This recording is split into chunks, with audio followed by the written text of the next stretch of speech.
exploration and walking sim genre is one of the fastest growing genres, especially within the indie gaming scene. Games such as Gone Home allow players to explore a unique environment and become wrapped up in a compelling narrative. Kona, developed by Parabole, takes everything that makes this genre so intriguing and for the most part provides a gripping story that heavily relies on the exploration of its unique 1970s Canadian wilderness environment.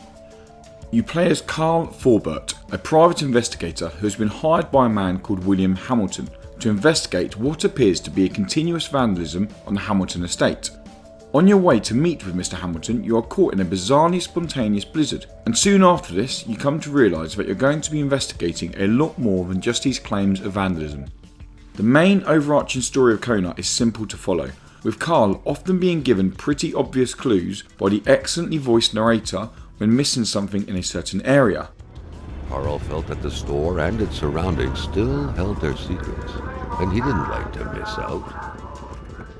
However, to really get the meat of the story, you're encouraged to explore the rural Canadian village. Almost every hut, house or shack you come across will give you a little bit more insight into the residents that populated this mysterious village. This is further enhanced by having the ability to pretty much go where you wish and in what order you choose with the use of your pickup truck. The ability to use your vehicle so early in the game really adds to the exploration feel. The map isn't huge, but it does justify the use of a vehicle to swiftly get from point to point. Although this is an excellent addition to the game, it does also create some frustrations. When driving into a different section of the map, you are often greeted with a loading icon. This can take up to 5 seconds to load the new area. Unfortunately, this ends up happening quite a lot, which I not only found annoying, but it also took away some engagement from the situation currently in hand.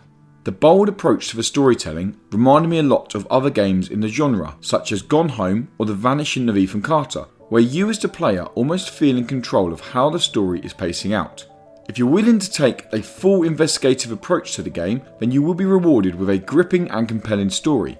However, if you move from point to point and bypass certain areas of the map, then there is every chance you will feel underwhelmed when the story reaches its memorable conclusion. An element to Kona's gameplay that sets it apart from other titles in its ever-growing genre is how heavily it focuses on some immersive survival mechanics. While searching through the snowy environments, you undoubtedly become cold, which in turn affects how long you can run for, your concentration when using a gun to fend off hungry wolves, or your general ability to stay alive. Throughout my roughly 7-hour playthrough, I was caught out with this mechanic several times, leaving me frantically searching for a campfire to warm myself up. Your body temperature isn't the only mechanic you'll need to juggle. You'll soon find that Carl will become hungry and thirsty, both of which again have an effect on your concentration levels.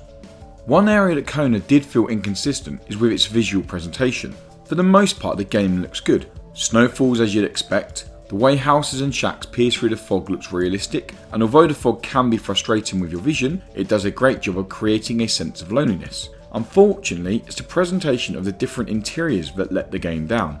Visually, they're at the same standard as their external counterparts. However, they just all look the same. Apart from the well-written notes and diaries you'll find throughout the houses, there really isn't anything else to tell them apart, and they just feel like they lack a real sense of personality.